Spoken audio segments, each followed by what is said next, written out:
I wanted to save about $3,100 in January, and I'm about halfway there. Let's see if we can get the second half of that done in this paycheck.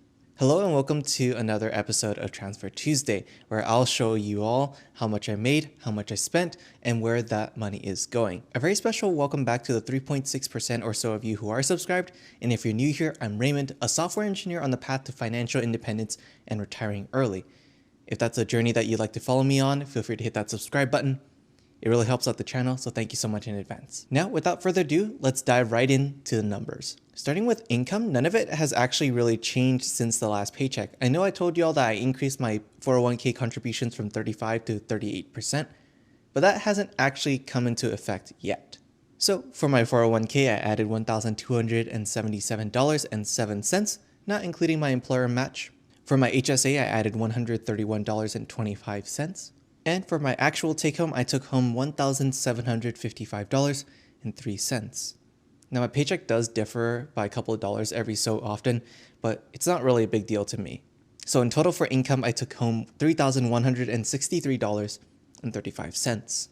Now, let's talk about my expenses, starting with what's left over of my rent/utilities. So for my rent-related expenses, I paid $16.17 for my renter's insurance, $24.82 and $40 for my water and electric respectively, as well as $3.53 for my internet.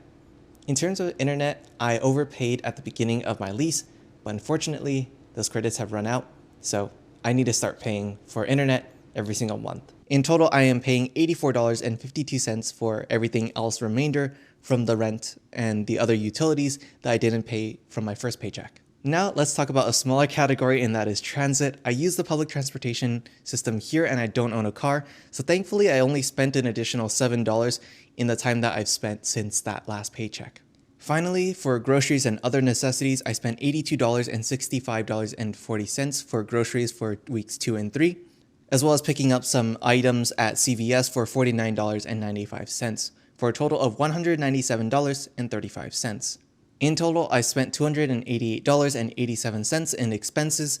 The second paycheck is interesting for me because this is when I actually have cash to put towards some of my other goals and some of my other necessities. So let's see how my funds have fared. In terms of my gifting fund, I spent $105 out of my gifting fund as a gift for my dad for his birthday. In terms of travel, I spent $235.41 during my trip in Las Vegas, as well as added $250 from my cash to replenish this fund.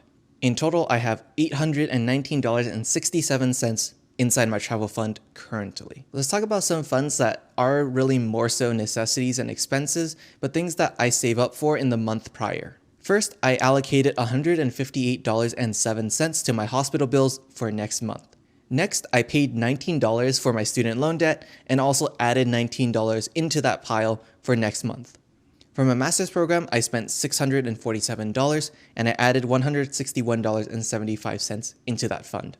The idea for funding the master's program is spread out across a couple of months so that by the time that next semester rolls around, I should have enough money in the fund in order to pay for my tuition.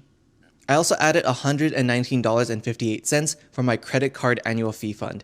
Yes, I have a fund just for my annual fees for my credit cards, and I'll probably make a video about that at some point. Finally, there's a little bit of leftover cash from my splurge fund that I didn't use, well, all of it so far, so $200 is going to my rollover splurge fund. In total, I added $908.40 into each of those funds, some of those necessary, others not so much. Finally, we get to invest the difference, so taking my cash income, subtracting my expenses and the money going towards any of the funds, I'm left with $557.76 towards my after-tax brokerage account.